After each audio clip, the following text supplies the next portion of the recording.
It's the Stack Attack Fantasy Podcast, your one-stop shop to dominate fantasy baseball and football. Come get some.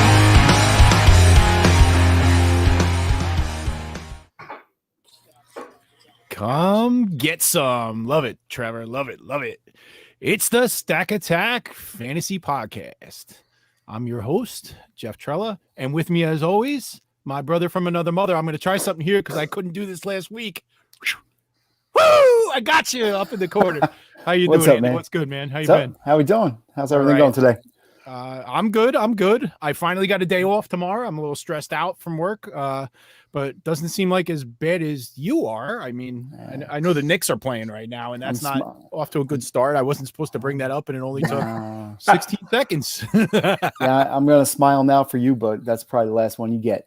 All right, I'll take it.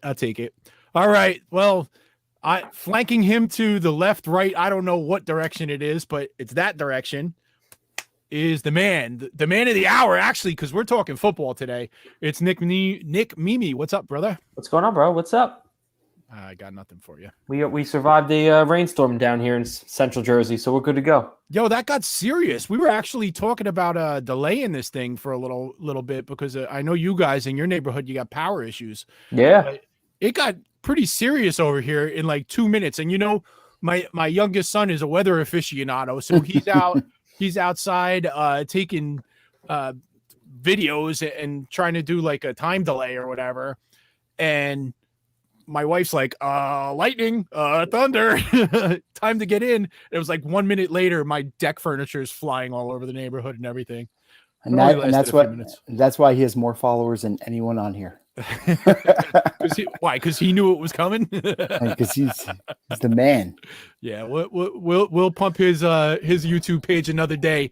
But I just came to realize, Andy, I know your son canceled us already, but my son hasn't even watched us yet. So you're saying there's a chance? Terrible. Yeah, I mean, he hasn't canceled you yet. I'm boring. Good point. We're still in the game. Yeah. All right. I was told I have to do a jump scare or do some crazy stuff or jump on Nick and hurt him or something. Ooh, don't do that. A jump scare. I don't know what that is. It's something on YouTube. I don't know. Don't do that. All right. Well, we always start off every show with a victory lap. Nick, what do you got for me? Anything that you're proud of this week? Anything going well for you? Yeah, I got two. Well, first off, my mom came home last night, so that's a very good thing for me. Awesome. So we're good. And my victory lap this week is my TG FBI surge. I boosted from about 105. Am I allowed to? No. No, whatever you want. I can't give you the finger live on the air. I'm not going to do that. You still I didn't jumped catch to me. number 39 overall over the weekend, and my pitching, which is nothing special on paper, is number 5 overall in the entire tournament. Number 5. Are you sure you were checking? Are you sure you were checking those standings correctly? I don't know how I'm doing it, but I'm doing it. Okay. Yeah, there's a thing going around about people not knowing how to check. Just make it sure. So. Sometimes you're in fifth place, but you think you're in second. I don't know. Yeah, like our app on CBS, it always shows the worst team in first place on Mondays only. So who knows? Mondays. Yeah. Is that still a thing? I get excited when I see that too. Oh my It's the only day I'm not in first. We're always excited for Mondays, right? Okay, so you're taking a victory lap on mom coming home, surgery going well, everything's good there, and catching me by next week in TGFBI. All right, that's a pretty good one. I'm coming for you. Andy, you celebrating anything this week? Nope, not at all. Not at all. I have nothing but hate for everything. My New York Mets, who are surprisingly in first place, have $68 million of salary on the deal, and it just gets worse and worse. It's horrible. I don't know how they're doing this. The lineups they're putting out there, I can't even watch it. DeGrom should be batting third. So, dude, they picked up Billy McKinney for like a bag of donuts, and they put him into back cleanup tonight. Yeah, I mean, they got rained out. Like that's the best thing that could have happened was a rain out, but literally bad guy cleanup. I like the guy though. He's solid, but that's what dire need we're in, where he's batting cleanup, and Brandon Drury's batting third. So hopefully. I didn't even know they had Brandon Drury. Yeah, he actually hit a home run the other day. Wow. So Good for you. All right. All right, my fantasy world has been pretty crappy this week. It has not gone good. This startup that we're doing that went well, so I'm happy about that. But that's a victory lap for later on in the show. Real life, Trevor graduated college, pretty awesome. Our producer, my son, nice.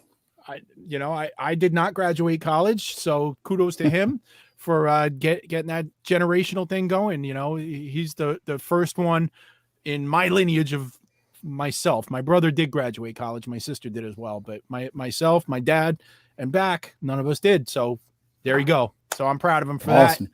that. And the other two kids are on the way. They're both doing great. So that's pretty awesome there. All right. So when you take a victory lap, you're also going to crash and burn sometimes. So Nick, what didn't go well for you this week? Well, 2 injury notes.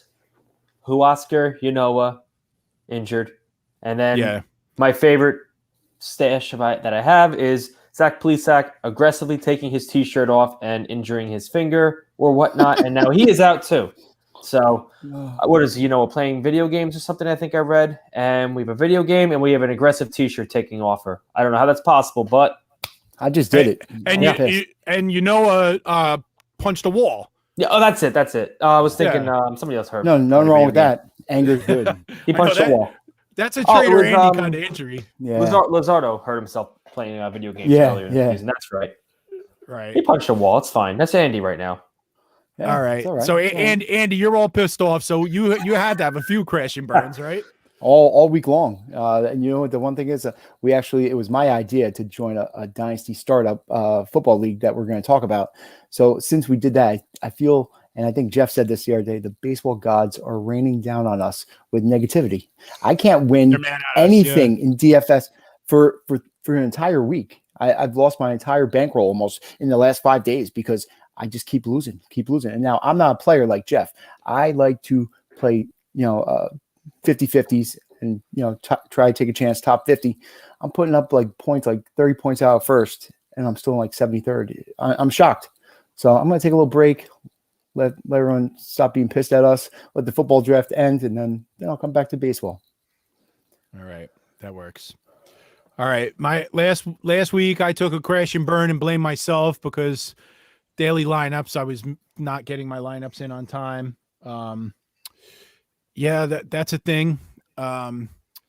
And this week, the problem is basically the same thing again, but I'm getting my lineups in. I just can't do it right. And I keep screwing up. Josh Stomont, right? This was one of our hot pickups. I grabbed him in TGFBI, and his active ERA for me is over 15, 0 saves. And his bench ERA for me is 1.72 with 5 saves. So good job by me there, right? And then Nate Eovaldi, who's one of my better sleepers this year, 5.59 ERA on my roster and 196 on my bench. So good job by me there, right? Twice in the last 2 weeks, I had somebody go on the IL the day after lineups were set. So I ended up with an open spot for half the week. It sucks. I'm the worst. So I need some help with this. You can't enter 17 leagues unless you have an assistant or, you know what I always say, the fantasy concierge, right? So let's make that happen. All right. Anybody out there have a rant for today? I'm assuming that Andy's going to. I'm assuming he does. And he has to. All right. I'm going to start this off. I just want to give some words of wisdom to everybody. Never bet with your heart. Okay. I did something stupid the other day and I was the mush. Okay. I bet on the Knicks to win the first game in the playoffs. And then Jeff's like, your team hasn't been there in years. A win is not good enough. You had to bet on it. And I mushed it. And right now they're getting killed. I have nothing else to say about that. Don't bet with your heart. All right. That's fair. That's it. He's upset. That's not a rant. It's a mini rant. Yeah. All right. No problem. Let's keep it moving. All right. So this week we're going to talk about some football to lead it off. This week we started a superflex tight end premium, which means it's already PPR. So the tight ends get 2 points per reception. And it's a 28 round. It was only $30 to get it. It's on Safe Leagues, which is Scott Fish's site. So, it was a good opportunity to get jumping in for the beginning of football season for us.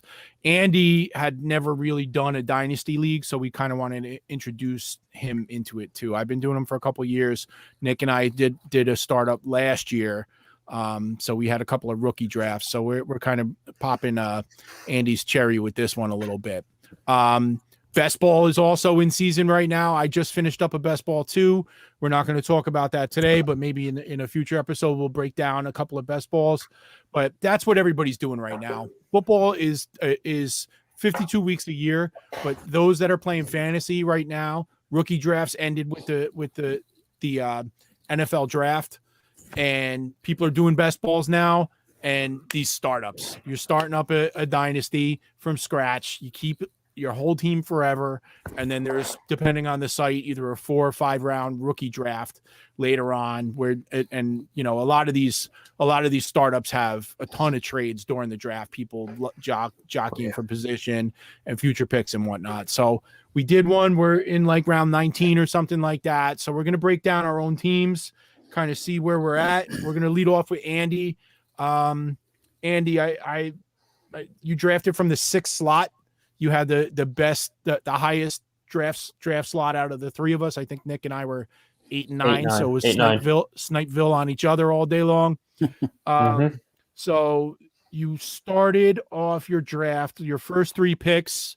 I mean, after 3 picks, I was feeling pretty good about you. Lamar, Alvin Kamara, and Nick Chubb. So yeah. Why don't you talk about your first 3 picks and why you went in the directions that you did? Well, my goal for this draft was to go with youth, draft some guys with a lot of high upside, focus on the tight end position as well, get some young tight ends. And that didn't work out well. That's why I worked out with those 2 backs, because I was sniped with Waller I wanted and a couple other guys. So I went with the 2 backs. And then my goal was to fade wide receiver as far as I can go. And I think I took one in the 7th round, but I thought wide receiver was deep. So I wanted to focus on the tight ends, the QBs, especially getting 2 young QBs in a superflex I thought that was a good move. And the running backs, if they stay healthy, I'm happy with it. It was good value. Yeah, I felt getting Nick Chubb in the 3rd round. I mean, Superflex is always wonky, and you add in the tight end premium aspect of it.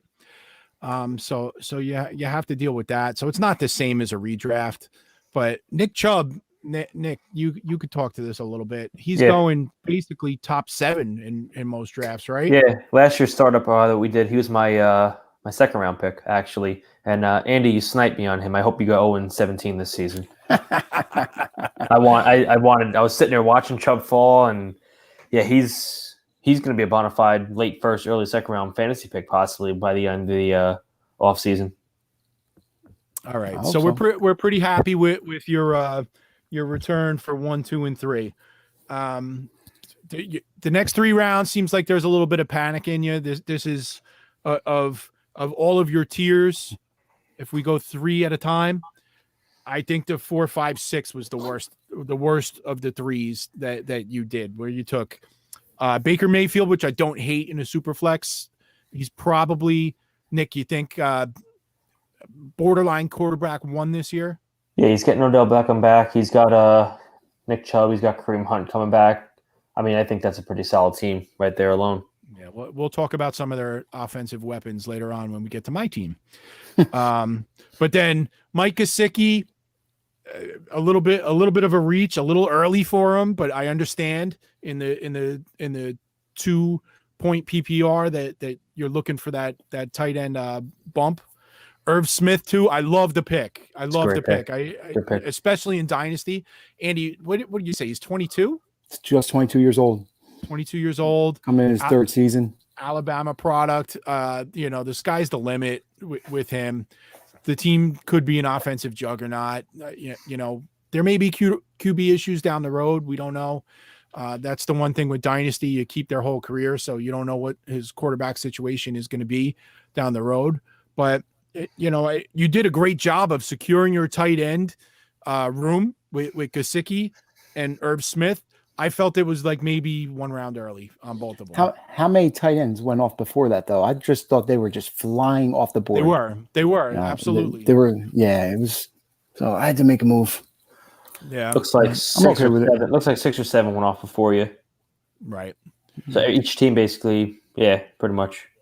The thing too, and I'll give you a little kudos. You guys know, obviously, with that back there, I'm a Dolphins guy. Gesicki he's a free agent at the end of the year, and the way that Miami drafted this year, it kind of looks like they're going away from using him as the slot receiver like they had been. I mean, that's Waddle plays primarily out of the slot, and they drafted a young tight end to kind of play a traditional tight end role down the road. He's got a relationship with Urban Meyer, and the Jags did nothing to address the position whatsoever. So he could have his eye on Urban Meyer and the Jags down the road. And you could have a 23-year-old with, not 23. I think he's 25, with Trevor Lawrence for his whole career. So that could be beautiful, man. Ideal. You might have just done it a year early, which is beautiful, but we'll see how that pans out. All right. So then you went with the receivers. You went with Claypool and Woods. I like both of them. They're good. You're lacking that number one receiver, and Hooper just adds on to your tight ends. I mean, you could start all of them. That's fine with the 2-point PPR. Nick, how do you feel about Claypool I mean, he's his number one, but it's not a redraft, so it's not like he's stuck with that and he just punted receiver forever because he's got some depth down the road. Claypool, where are you at with him so far this year? All the same weapons are back in Pittsburgh. I think he's going to be pretty decent. All depends on Ben's health. If Ben can stay healthy. If you can't stay healthy, Dwayne Haskins is your backup quarterback. So he's going to be all dependent on the QB health. But I think he's going to have a good season. I mean, Juju's back. Juju's playing for that contract again. So he's going to look to have a monster season. And Claypool had a very good rookie season. He's just going to build off of that. I like him. I think he's a solid wide receiver 2, flex kind of receiver in a standard redraft. But I think it's a good pick. All right, cool.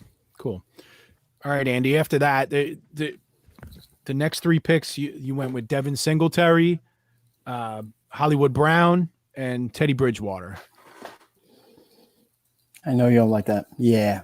I took Marquise Brown thinking that he might do, but then you see the Ravens brought in 2 wide receivers in the draft, so that could hurt his value, as you were discussing with me. Singletary, it's a running back was dead at that point, and he might have a shot there. I mean, obviously Josh Allen's the best running back on that team, but we'll see where that goes. So, at this time, it seems like the board is just gone. Like, it dries up. Yeah, it dries up real quick. Very quick. Well, the thing too, when you're doing a startup, in a dynasty league with 28-man rosters, there's the waiver wire is like chicken bones. So somebody like Devin Singletary with one incident, obviously that would be an injury to Zach Moss or something of the like, and you have yourself an RB2 that you're going to be starting every week without question. So the pick in the area in double digit rounds, I don't have a problem with it. I don't have a problem with the Teddy Bridgewater pick either. Obviously, if they end up with Aaron Rodgers, it's a wasted pick. But that jury's still out. Marquise Brown, my issue with him is he's just a best ball player. I want him on every best ball I do this year because you never know when he's going to pop off. You just can't tell. And he's one of those frustrating players. Like I just talked about Josh Stolmont having a 15 ERA in my lineup and a 172 on my bench. That's Marquise Brown. You just don't know when it's going to come, and it's unpredictable. So that's the only issue I have with him there. But there wasn't really anybody that I would critique and say that you should have taken at wide receiver over him at that point necessarily. I think I took Jarvis Landry a couple of rounds after that, but obviously he's older and he's a floor player. He's not a ceiling player. Hollywood Brown has a lot more upside than Jarvis Landry does. All right. Now you started to fix your wide receiver room. You went after T.Y. Hilton and Marvin Jones, a couple of older guys, but they're in good situations, new QBs. So we're crossing our fingers that there's some juju there and some good connections, but they're guys that you're going to be able to play almost every week. They're good floor guys. I think you'll be in good shape. And then you just, filled your running back room with the return of the Mac, Joshua Kelly and Ty Johnson. I mean, they all got it. All are like one play away from being featured backs. Not that's featured, what you want here. Playing every day. And I really like Kelly. Really. Yep. All right. Nick, any real takeaways on his team? Anything stand out to you? Anything you liked or hated or anything like that? I like the way he went. I like the 0 wide receiver approach. That's my approach to every fantasy draft this season. 0 wide receiver. I love the fact that he has Kamara and Chubb. That's a crazy 1-2 running back duo. I mean, if you start with that in a redraft, it's a home run. The quarterback situation is pretty good. I mean, you got Baker and Lamar. Lamar is going to be a pretty good dynasty quarterback. And then especially with the tight end flex, you're better off starting 2 tight ends every week. Receiving might need some help, but I think you got enough solid ground to, for this season. So next year's rookie draft, you target some receivers. Yep, that's all. That just like he said, I think you have enough age to be competitive this year. There's no youth in your team. Like people are ranking T.Y. Hilton as like the 90th best dynasty wide receiver just because, and he's not even that old. It's just like, it just doesn't look like there's a trajectory for him like some others. So yeah, that's, and rookie drafts are always dominated by wide receivers anyway. So it's easy to fix that issue. You got a good tight end room, quarterback situation's pretty good, and you have 2 first-round picks as your lead back. So it's not bad. You're going to be a better than 500 team, and if things go your way, you could make the playoffs. I mean, it's 6 out of 12 make the playoffs. So you're on board for that. All right. Nick is the football guy, so we're going to hold him for last and let him back clean up. So we're going to do my team next. And feel free to jump in and rip me or, give me a pat on the back if you think I did something right for a change. Yeah, you stole all my trades from me. I was very active. This league, that was another thing, Andy. Let's talk about that for a second. Yeah. Obviously, my nickname 13 is trades in this league. And 13 trades during the draft. Your name is Trader Andy. Not a one. Not a one. I know. I made 3. I think Nick made 3. 3. I got 2. I got a second and third rookie pick and a trade back. Right. I was offered some offers. You let us down. He was offered. Stack Attack made 6 of the 13 trades. Nick and I did not make a trade together. No. 6 of the 13 trades, and you were not one of them. So I think that we're going to next week. It's just going to say Andy. All right. So I basically said as soon as I saw my draft slot that this is going to be my Trevor Lawrence share. I don't care what I have to do. I'm going to do it because I don't have one. 17. I've been Trevor Lawrence fanboying for about 3 years. I love the golden locks. I got hooked in on him versus Tua 2 years ago. You guys know it, and I said it, and I'll say it out loud now, and my Dolphins friends are going to be pissed. But I wanted Trevor Lawrence from day one, and Tua was my consolation prize. And when Tua was on the table, I jumped in. I'm all in. He's my guy now, but I've always been a fan of Lawrence, so I had to do that. But I was able to get him in the second round. Sniped me. Was beautiful, and I loved it. And you ended up with the other guy that I would have taken. We'll talk about that in a minute. But I started off from the 9th slot. I went with Travis Kelce. 417 points in the format last year. He was the number 1 scoring player outside of a couple of quarterbacks. 2 points per reception. He's still young enough. He's going to play his whole career with the greatest quarterback of all time. So I'm kind of loving that. If he stays healthy, I got the number 1, in my opinion, in this format weapon that you could have. And I have 4 other Dynasty leagues, and I have him in 3 of them. All 2 of them are tight end premium. One is standard PPR. So I'm kind of all in on Kelsey, which doesn't really take a really risky thing to say. So after him and Lawrence, I went with an Andy favorite, Derrick Henry. There was no way to say no to that. There was big running backs available in the 3rd, so I had to take him. But then I was pleasantly surprised, and this is where my team really took that jump, is Aaron Jones in the 4th.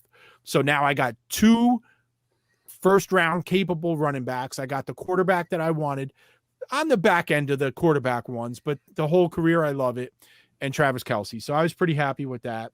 And then I went into the wide receiver pool with Keenan Allen, one of my favorites this year. And then in the 6th, I just started trading like a crazy person. I made, I think, 3 trades in the sixth round alone, and ended up coming out of the 6th round and going down to 701. And I got sniped a couple times on a couple of the players that I wanted, but I ended up picking up a number 2 and 2/3 to move down a total of about 7 spots. I picked up 3 picks, and I took Carson Wentz, which Nick was mad at me about, and I was mad at me about because I didn't want him, but there was a huge cliff on quarterback at that point, and I just felt he's young enough in a new offense. There's opportunity there, and I'll take it. And I defended my pick later on with a couple other guys. After that, Deontay Johnson, we're going back to the Pittsburgh offense. I had him in a couple of spots last year. He became a favorite of mine. He's basically a running back in a wide receiver shoe. He's only going to catch 7-8 yards per pass, but PPR, he's a machine. He gets a ton of volume, and I love it.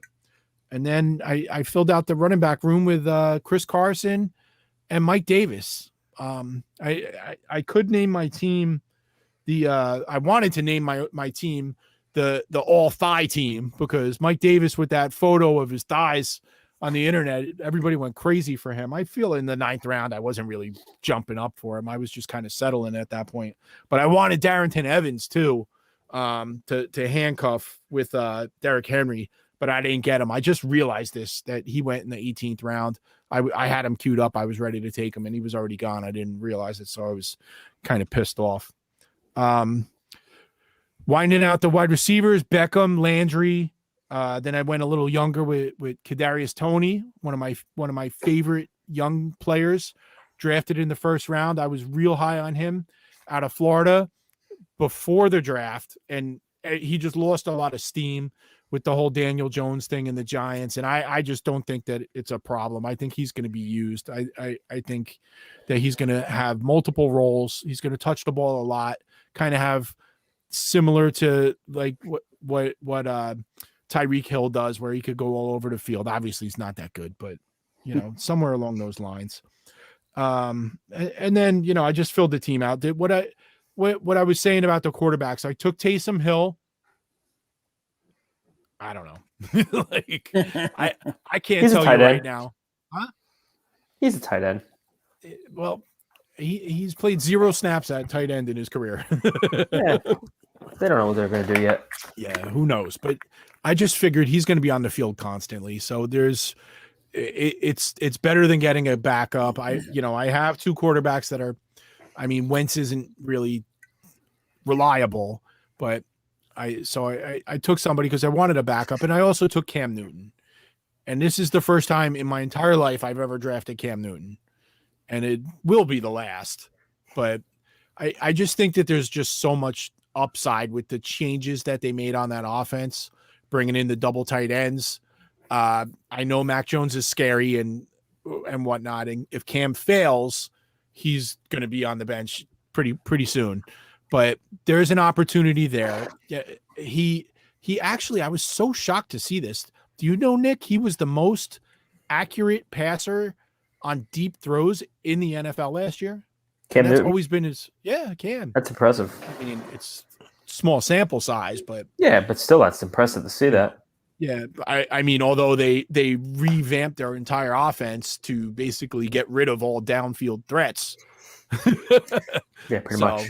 Unless they get Julio Jones this year. Yeah, that's exactly what I was thinking. I was thinking if they do happen to get Julio Jones, the bump that Cam will get is I'll just trade him. It's just too Right big away. of a bump.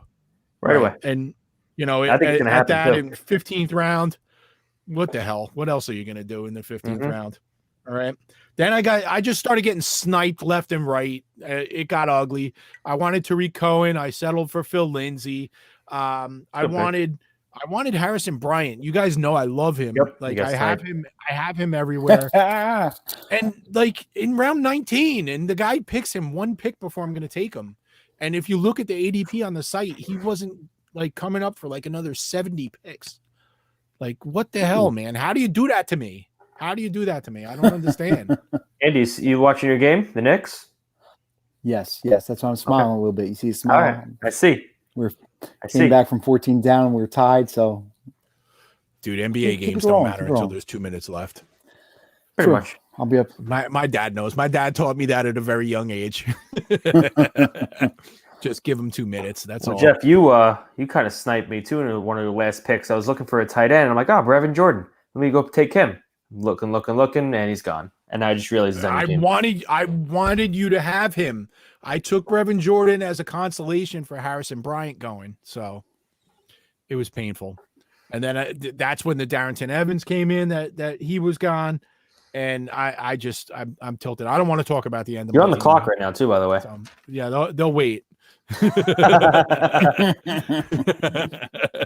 I don't know because they took everybody I wanted, so I'm not prepared to pick at this point. We'll get to that later. All right, Nick, let's talk about you from the 8th slot. All right. You started off with Jonathan Taylor. Talk to me about taking Jonathan Taylor 8th overall in a superflex dynasty startup. So I wanted Lamar or Dak. Well, actually picking 8, I figured Lamar, Dak, or Justin Herbert. That's what I was thinking when I originally got the pick. And Justin Herbert went 3rd overall, which is mind-blowing. So sitting at 8, I saw the 2 quarterbacks I want to go. Could have took Dalvin Cook. Could have taken Saquon or Kamara. Saquon's coming up on a contract extension, ended a major injury. The others are already in their second contract. Jonathan Taylor, I think, has a lot of upside, especially being a second-year back in a very running back-friendly offense. I think he's going to have a good season. Again, he's a second-year player. I feel very comfortable taking him. He's going to easily be a top 10 running back this year. So I'm very, very content with the pick. All right, keep going, man. Talk us through your draft. You're a football guy. You sniped me on Trevor, so I was pretty upset about that. So I took I took Joe Burrow. As long as the injury holds up, he's and the Bengals figure out how to help him out and protect him. Should be a good pick. He got Jamar Chase there. They did draft a left tackle, Jonah Williams, last year, so he's back healthy this year. So maybe they benefit from that. So after that, we're looking at the board, and Devontae Adams and DeAndre Hopkins are still there. Andy took Chubb, who I was going to take. So now I'm looking at both Hopkins and Adams. Adams went, so I gladly took DeAndre Hopkins in the 3rd. I think he's going to be a top 2 receiver this year easily. Coming back around, I was very excited to take Austin Eckler. He's in Joe Lombardi's offense. That's your guy. Lombardi was in the Saints offense. He was a quarterback coach there. He knows how that offense is run. Now he's the offensive coordinator in LA. I think Eckler, if he stays healthy, could have a Kamara type effect, and I'm targeting him everywhere this year. I think he's going to crush it PPR wise. He's going to be a stud. So I'm very happy with that pick. He's still young. From there, I went Allen Robinson. I think Robinson blows up with Justin Fields this year. Justin Fields alone is going to be great, especially in Dynasty. But then you pair him with Allen Robinson. He finally has a quarterback that he can get good balls from. So he's got to be happy about that. I don't think he's going to want to trade. That's great. I like that. But, from there, I kind of ignored tight end, so I picked up Jonnu Smith next. Patriots did pretty well with the 2 tight end system, so I'm thinking him and Henry are going to have, similar type production, especially if Mac Jones comes in. Rookies always go to their safety blanket, the tight end. So that's what I'm thinking with that. My next 3 picks were Daniel Jones, young quarterback. He's got to put it together, right? He's got Kenny Galladay. He's got Tony. He's got Darius Slayton. He's got all these weapons, Saquon back. If he doesn't put it together, he's not the answer. So, and he's coming to camp pretty shredded too, apparently. So he's ready. He's ready. What about his hands? Can he hold the ball? Can he hold on to the ball? Can he trip? Can he not trip? Yeah. Gets tackled by the ground. Next one, I was debating between Carson and James Robinson. I ultimately went with James Robinson. I'm not afraid of the Travis Etienne hype. I'm not afraid of that. I think Robinson's still going to have standalone value. I kind of look at it like a Mark Ingram, Alvin Kamara situation. I think they're both going to have value. Like Robinson is the day one starter. Travis gets float in here and there, but I'm not afraid to take Robinson. I just traded for him in our Dynasty League actually. From there, Adam Thielen, great value in the ninth round. Great value in the ninth round. So took that, not complaining. He still got Cousins. Let's see. From there, went Derek Carr. Wanted a third quarterback just to have it. He's only 30. I mean, every year the Raiders talk taking his quarterback, but I'll take my chances. And hey, maybe they trade for Julio.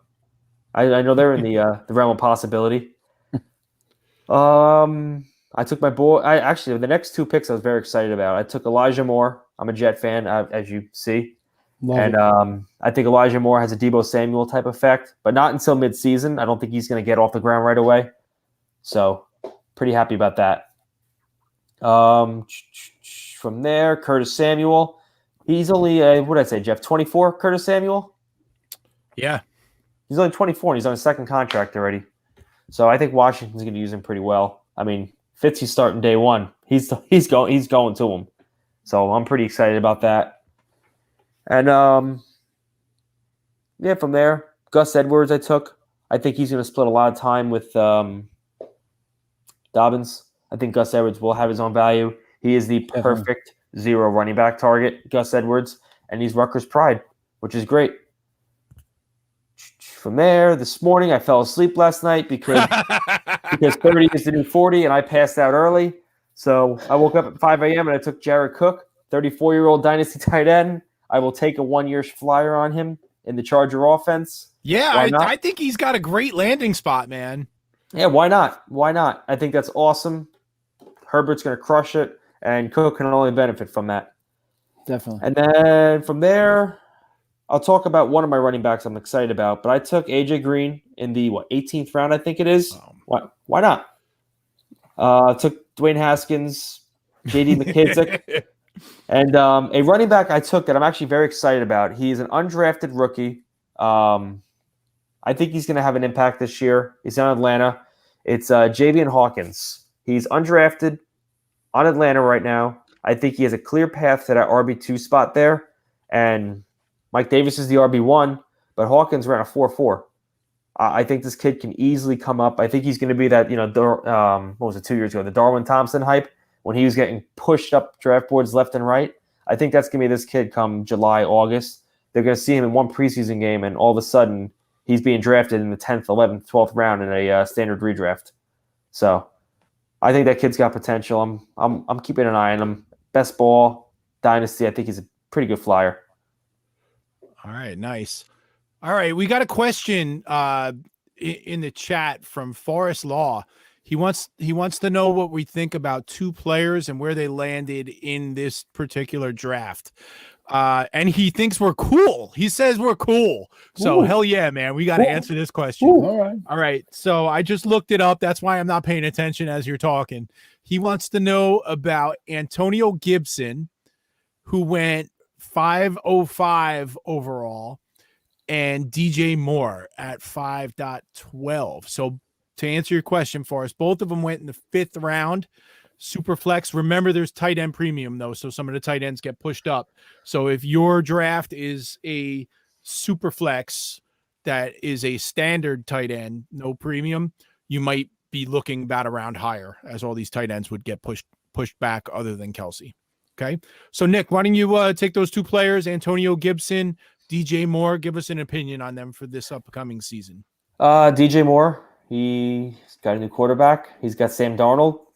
I don't know how I feel about that, but I think DJ Moore will still have his own value.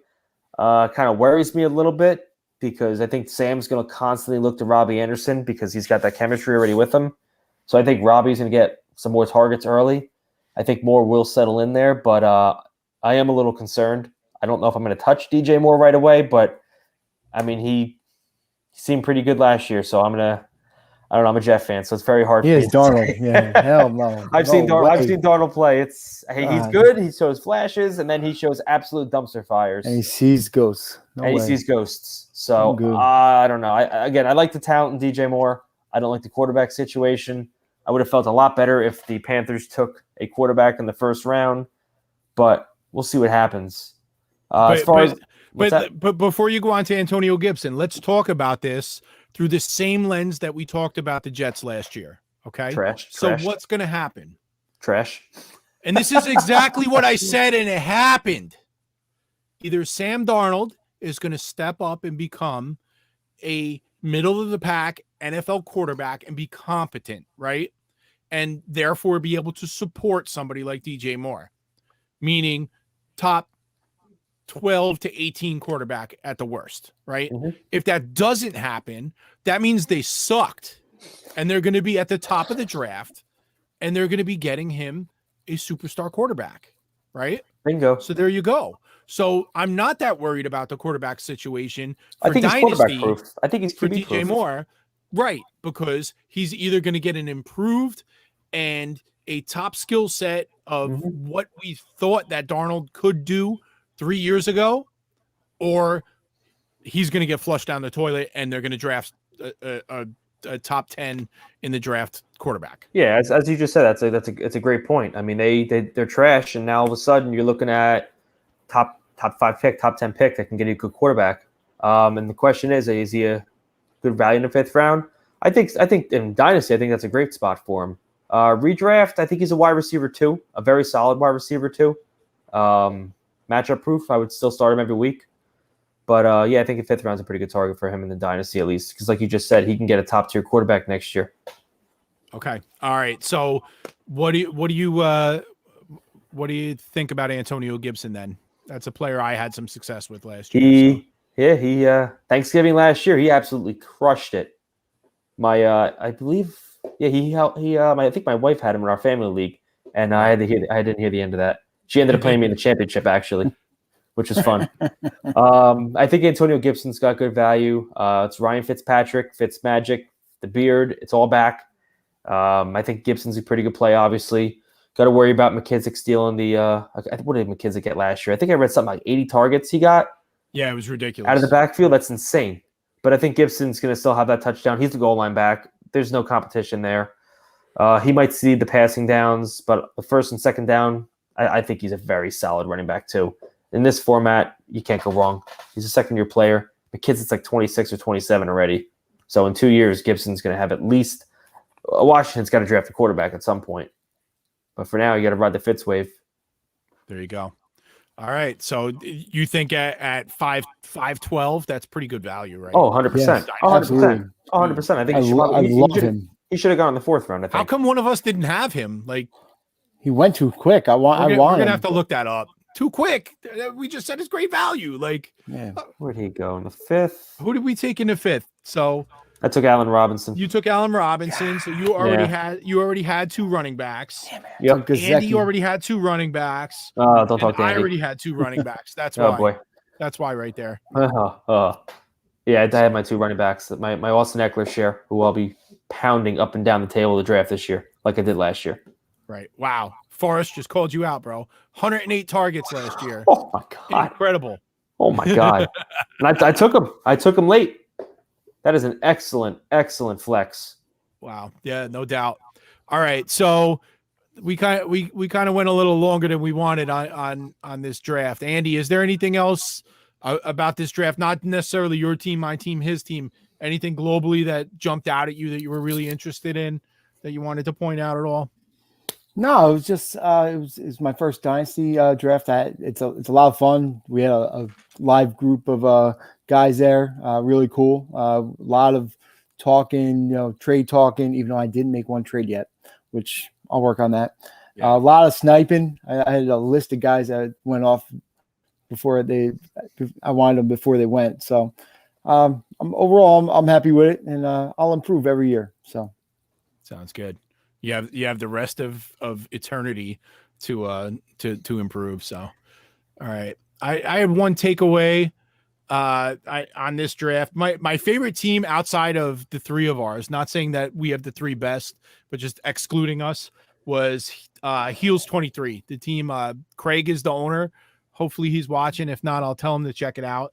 But he had the 101, so he ended up with Mahomes. But he filled out his quarterback room. And he traded up. Yeah. Oh yeah, he traded up for Mahomes. That's right. Yeah. He filled out his quarterback room with Brady and Fitzpatrick, so he's set up to win right now. And he has Mahomes for his whole career.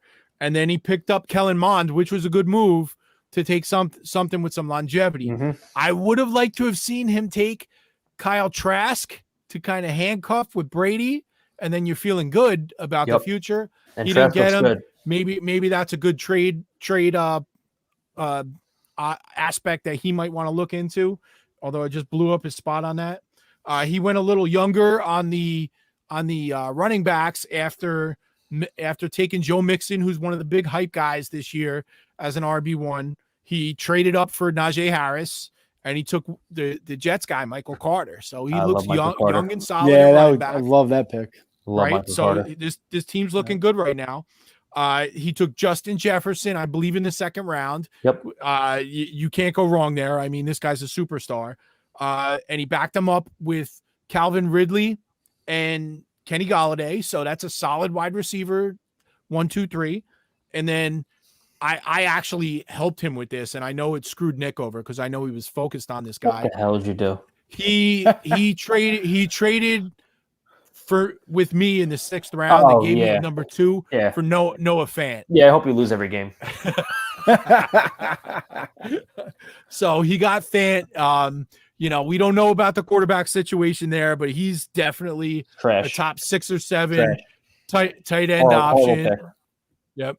But then he backed himself up. Like, this guy's guaranteed almost an Aaron Rodgers tight end, which is genius.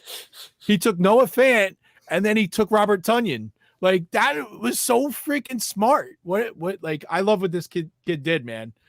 He might be 60 years old. I'm calling him a kid. I don't know him, but I'm going to reach out to him later and tell him, hey, check us out. We talked about you a little bit. I loved it. So, Nick, you have any last takeaways before we move on and do a little bit of baseball? I was just surprised at the very fast quarterback pace in the first. The first 6 of the first 7 picks were all quarterbacks.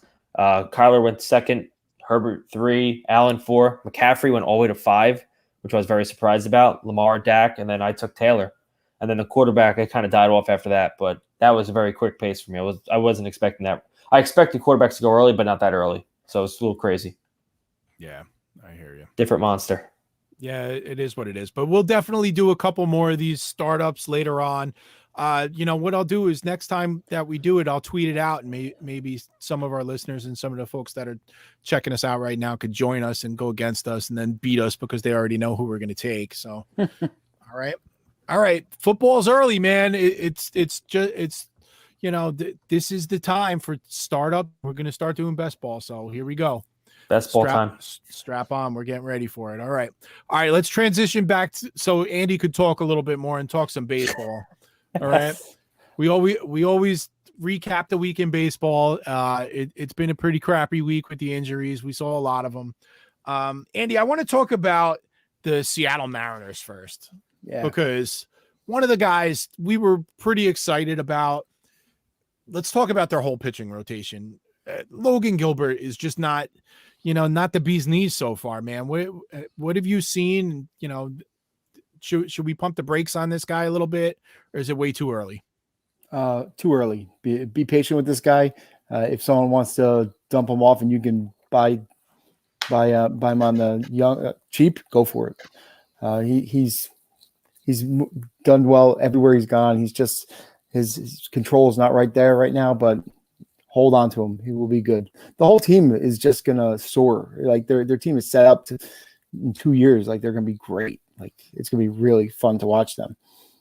Even with Kelnick struggling a little bit, still my boy. That's not a little bit, dude. 0 for 5 today, down to 157 batting average. It's all right. It's That's all right. The whole league is batting 230. So just yeah, no kidding. Deal with it. He'll come around too. And then you got Taylor Trammell, who I love. He's absolutely tearing the ball off the cover since he got demoted. Like he's batting like 500, and he's just doing everything. And they're actually talking about either trying to get him up and move Haniger or out, maybe moving Trammell to a team. I heard. So it's gonna be interesting to see what they do. Yep, I hear you. The one guy, the rotation's been pretty bad. They tried to run a 6-man rotation. Gilbert's I was proud of you, man. I was proud of you. We're in an AL only league that we coexist on, we're partners on a team, and it's a keeper league, but only like 5 keepers. And I had an opportunity to pick up Logan Gilbert, and he said, no, we don't want him yet. Not the right format. And Andy usually goes crazy for prospects. So I was proud of you, man. Good for you. Oh, but thanks. Going back to the rotation, Kikuchi's done everything that we could have expected from him. He's been really good. A 4 ERA, but a lower whip, 109 whip, winning games. The strikeout rate's up over last year. If you have him as like your SP4, you did pretty good. Good, well done. But the rest of the rotation is just like steaming hot trash. After Paxton made it not even through one start, hurt. Marco Gonzalez was a hot pick this year, hurt. Justice Sheffield, he's been terrible. 5.5, 1.5 whip. It's scary. There's been some pops there. I know, Nick, you were looking at him a little bit. I jumped off the ship. It's over. Yeah, you're done with him? I'm done with him. All right. Yeah, and then the breakups happened. I mean, let's not even talk about Chris flexing. I got it. I streamed him. God. You don't want to flex? You don't want to flex? No flex on? No flex on. Oh, I flexed on him. No flex on. Andy flex for us, bro. No flex on. Hot garbage, bro. Hot garbage. All right. Flexing was trash with the Mets. He was horrible. Very good in the KBO. Then he went to KBO where they can't hit, and then he came back, and he sucks. Yep. That was mean. That's very mean. I'm just keeping it real. Hey, you should be happy right now. Your Knicks are winning. I know. Be quiet, man. Be quiet. You should be happy. I'm not going for you. Listen, the diamond in the rough on the Seattle rotation has been Justin Dunn, man. He's been pretty good. He's got a 3.4 ERA, a 126 whip. The walk rate is kind of high. He does not give up a lot of hits. He walks a lot of guys. He walked 8 in his first start in like 2 innings. So that kind of inflates the number a little bit. But they have a very short leash with him. He only pitches 4 or 5 innings a game. So it's effective. He's not getting wins, but his K rate is 20%, which is pretty good. It's above average. ERA is decent. Whip is decent. Like this is a nice guy to stream, and he's just not getting any attention. What about the bullpen? This is a hot mess. Nick, I know you focus on bullpens a lot. Yeah. I was ready to just trash Rafael Montero, who you traded to me in one league. Yep. And last night, 9th inning, save. Perfect. Gave up a hit or two. But, crazy. Yep. I was looking up on Montero. In the 9th inning, his ERA is 1.93 and his whip is 0.64. He's given up 2 earned runs, right? That's pretty good. But he keeps going in and out of the role. And in the 8th inning, he has a 12.5 ERA with like a 3.5 whip and 8 earned runs allowed in the 8th inning. So isn't this telling you something? Like there's something there, right? Like just give the man the role and let him go with it. Or do we want to buy on Keenan Middleton? Well, that's your boy right there. Might want to get some shares. Might want to. Yeah. That was your boy like 4 years ago.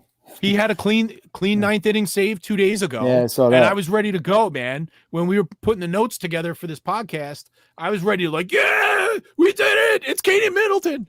And then Montero with a clean save yesterday. It just doesn't make sense. And Kendall Graveman has been the best of all of them. Yeah, he's been phenomenal. He hasn't given up a run yet. No. But he hasn't pitched in 10 days with. He's on the COVID list, I think. COVID, yeah. So I don't really know what that's going on, but it's crazy because they're They're kind of a middling team, below average. They've been no hit twice, but they're only 3 games under 500, so they're still in it.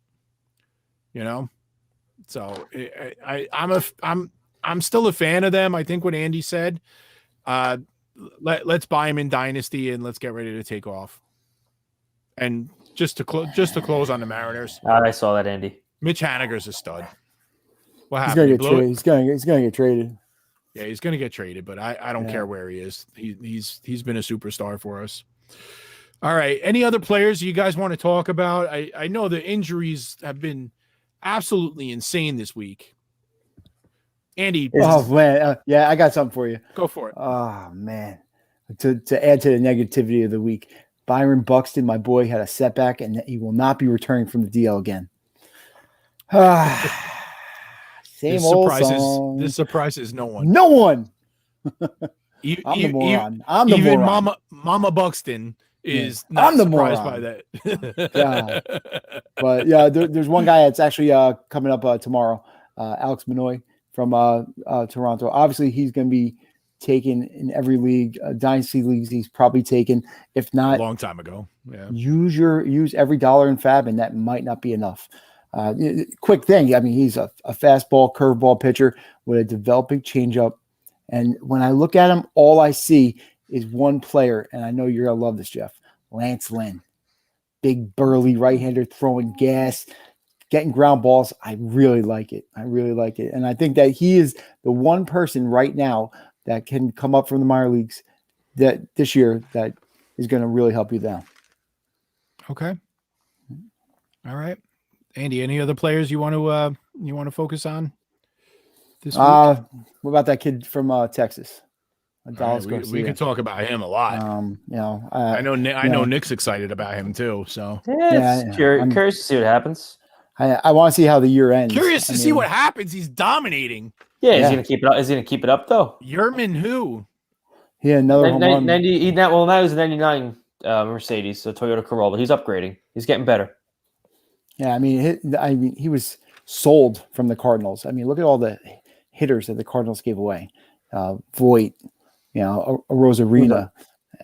I mean, all these guys. I mean, there's something in their scouting that they're not catching these hitters. But when they got rid of Adolis Garcia, he had like a 4% walk rate and like a 29% strikeout rate. So I see why they were getting rid of him. But I want to see if he could keep it up. I'm not sure he can, but kid looks good. Confident. You want me to back it up a little bit for you? Go ahead. Average exit velocity, 93 miles an hour. Barrel rate, 19%. Hard hit rate, 52.7%. All of those are in the top 5 percentile of Major League Baseball. So when you look at StatCast metrics, they build your predictive metrics such as X slugging, X WOBA, and he's in the freaking he's through the roof. His X WOBA, which is the expected weighted on base average on contact, so it basically is just removing the strikeout, is the best in baseball at 515. I know that's a hard stat for anybody that's an amateur to kind of understand, but it's basically saying that when you take everything into consideration, he's right now the best player in baseball. That's what it is. And you should expect this to continue unless the launch angle and the hard hit rate and the exit velocity changes. You should expect for this to continue. So keep an eye on those metrics. And if they keep going at that rate, you got yourself an all-star. I mean, he's already going to be in the all-star game because he's tied with Vlad. He hit number 16 today. Yeah. So it's just ridiculous. And he's a waiver wire darling because he was basically undrafted everywhere. He's breaking the TGFBI. Like, I'm going back and forth with this guy Andy, and this other guy Mark now is showed up in my league in the top 3, and we're kind of jostling back and forth. And it's all just because he picked this guy up that he's just killing me. His offense is sweet. But what are you going to do about that? It is what it is. There's no, nothing you could do about it. Would you trade high on him? I just told you to expect that these stats are going to continue. So would it make sense to trade him? Because I don't know that it's going to slow down. I don't know. Anyone trade him? No. I mean, I was going to say trade him until you backed up those stats, and then if I could sell high, and imagine what you can actually get for this. If you're saying he's the best producer in baseball right now, imagine the real type of names that you can get for him. So I would look at a trade possibly. Yeah, I mean, if you could get like Blake Snell or better for it, if you need a starting pitcher, like you have to do it. Blake Snell's garbage. I wouldn't touch him. I said Blake Snell or better. Oh, we need better. Okay, so if you could get Lance Lynn for him, would you do it? That's different. Yeah, he's a winner. Okay, so we would trade him for Lance Lynn. If you can get a top tier pitcher for him, then do it. Absolutely. Okay. All right. Any other players you guys want to talk about this week? Do the Twins have a new closer in Hansel Robles, or is that nothing right now? He's trash too. He got a save today. Yeah. Mirrors. He's horrible. Quick sell. Yeah. Pick up and sell. That's what I might do. All right. I'm looking forward to Cody Bellinger's return. I'm desperate for that. He's looking at maybe Friday coming back, which is great in the NFBC because we could adjust our lineups on Friday. So I'll get him back for Trent Grisham, who's dead in my lineup, taking a 0. So I love that. But there's more people that are getting hurt than there are being returning. So it's getting disgusting. The pitching fell apart. Kluber, exactly 7 days ago right now was throwing a no-hitter, and now he's out for 2 months with some crazy injury, subscapulosis or something like that. I don't even know what the hell it is. So he's out. Andy, what do you think? David Garcia is coming up. They said he's coming up. Are you excited about that, or are you scared? I would tread lightly there. I mean, maybe long term. He's not producing in the minor leagues right now. So, I mean, I don't know what to expect. That's the issue with the Yankee farm system. They hype up a lot of prospects, and you put them in any other organization, and they're okay. No, he was good last year. He was good. But there's other prospects they hype up, and I'm hoping he doesn't fall into that trap. Yeah, I think he has some talent, and he'll do something down the road. But I just don't think right this second is the time, especially when he's struggling against minor league hitters. Let him sit. I can keep my rookie status next year. All right. We also saw yesterday Marcell Ozuna basically made everybody with a queasy stomach go throw up in the corner with his finger going sideways. He's going to be out for probably 2 months. Brandon Belt's hurt. You mentioned Zach Plesac earlier. They had already sent Tristan McKenzie down for ineffectiveness. It's just falling apart at the screws. I'm kind of in the loop on the Bryce Harper situation. I don't think that's long term. I think he's only going to be out for a few days. They were trying to fight through it, and then it got to the point where it was like, all right, we already missed 3-4 games. He's not 100% yet. Let's just IL him and take a couple of days to rest it. So the Ozuna situation is interesting. You got Drew Waters sitting in the farm there. I went back and forth with Scott White a little bit today, and he's a big Braves fan, and he doesn't think it's going to happen, but I think it's a possible stash option. Starting to hit some bombs too. He's having a good week. Yeah, I mean he's got the speed power upside, so worth a stash. All right. We got one more question in the chat, Andy. I'll let you handle this one. Hell yeah. I got this one. But before we But Andy's in a good mood right now. I do have a throwback fantasy player of the week. The pitcher of the week. All right. So I'll handle that. So you can handle this question. Go ahead, Andy. All right. It's real easy. AK-47. Alex Kirilloff is the man. He's going to be hitting in the middle of the order. That lineup's going to start getting hot, and he is the man to go with the rest of the year and long term. Over Trevor Larnach too. Long term. Okay. Over Trevor Larnach too. You're crazy. What? Ooh. I got 2 minutes left, man. Come on. Oh my God. What are you watching? Oh, the Knicks? Oh, it's phone, man. Oh, man. He's losing it. Well, listen, man, as far as Kurlov, Joey Votto's having a good season. He just got back to quote unquote baseball activities. So he should be back in maybe like 3 weeks, 4 weeks. So you're basically saying that Kurlov has to, am I interrupting something? No, continue. It's good play. Continue. All right. So I think Kurilov's going to have to step up pretty soon in order to earn that. I might take Votto rest of the season, but the fact that you're getting 3 or 4 extra weeks out of Kurlov. You feeling it right there? You're a hater. Listen, I keep it real. All right. The throwback fantasy player of the week is a heartbreaker, but Shawn Michaels. He's still paying me. He's still paying me to this day. Okay. He's still paying me to this day.